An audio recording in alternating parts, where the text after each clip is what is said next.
लेकिन मारे कोनो नंद भौजाई के वार्तालाप है। इशारा नंदी कहे भौजी हम का बताई अपना मन से धोखा हाल कब वो इतना खिसिया जाई हम वो इतना प्यार लुटावे ले कहे के बात ना है बारे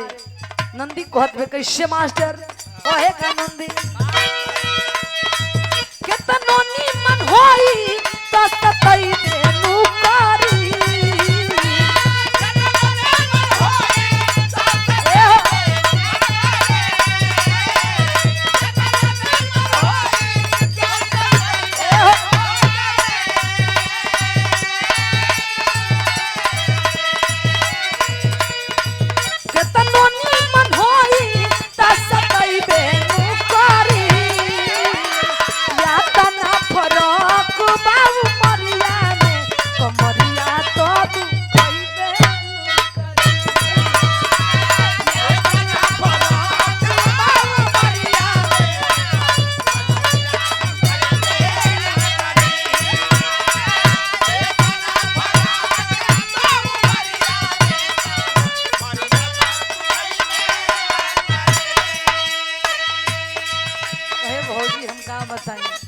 का बीता था दिन पर और कहे का मास्टर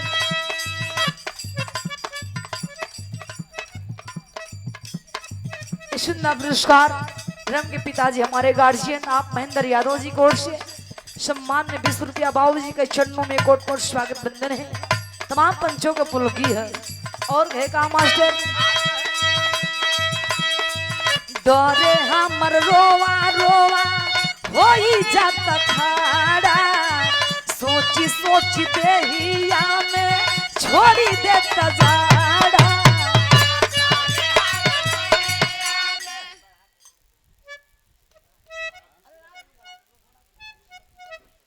सुंदर पुरस्कार हमारे बड़े भैया राम जतन यादव जी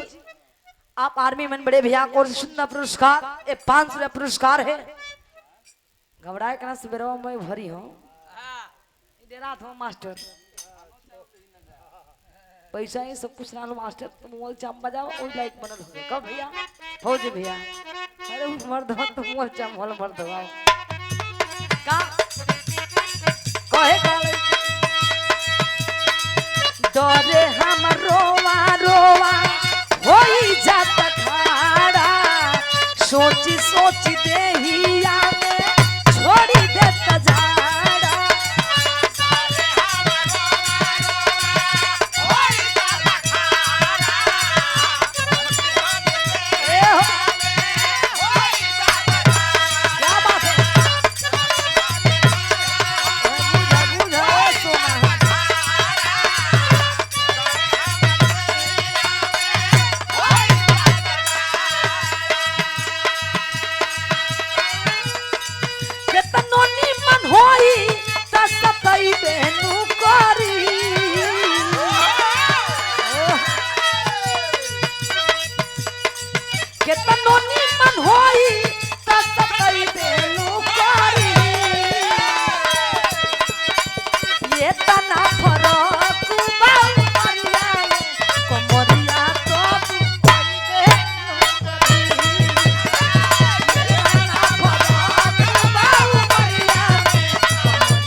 हमनी से महाराज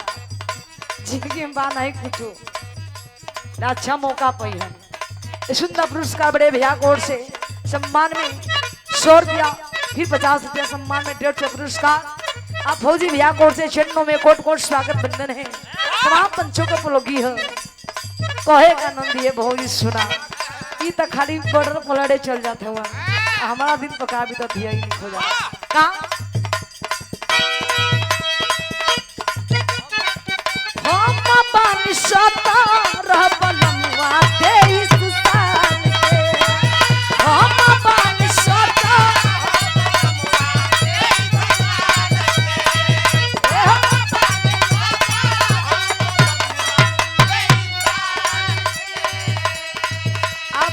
सीधी यादव जी कोर से सुंदर पुरस्कार 20 रुपया सीधी भैया के चरणों में कोट कोट स्वागत बंदन है। तमाम पंचों को पुलोगी है कहे का नंदी हम बानी सता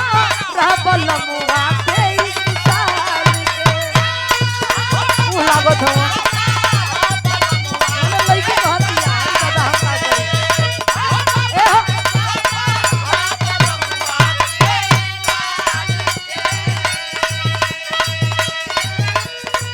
भौजी रे जिंदगिया राखी खाता रमेता भौजी रे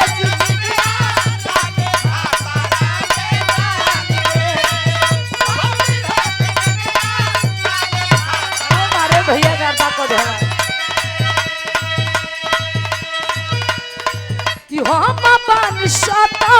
रतिया के इस साल के भौज रे जिंदगिया राखी खतराने केतनो नीमन होई तो सब कोई देनु करी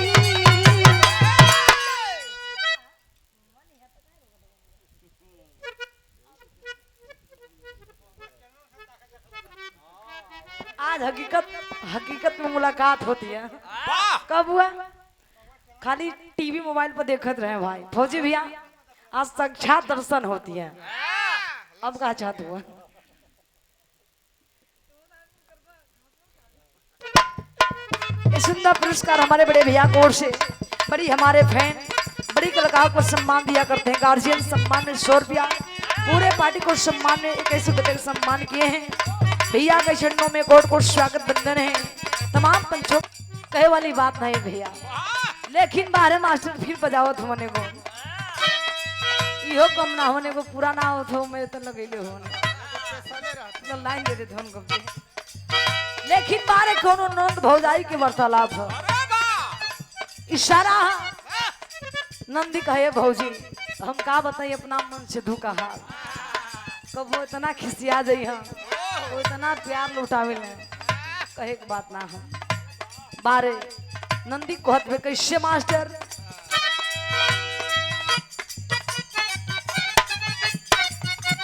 कह के अरे सुनाई भौजी बड़ा दिल में दर्द है अपना मर्द के करतूत का कही ए राजकुमार भैया बताओ देखा ए हम अपन सता रहबल मुआ 23 साल के हम अपन सता रहबल मुआ 23 साल के ए उमा भैया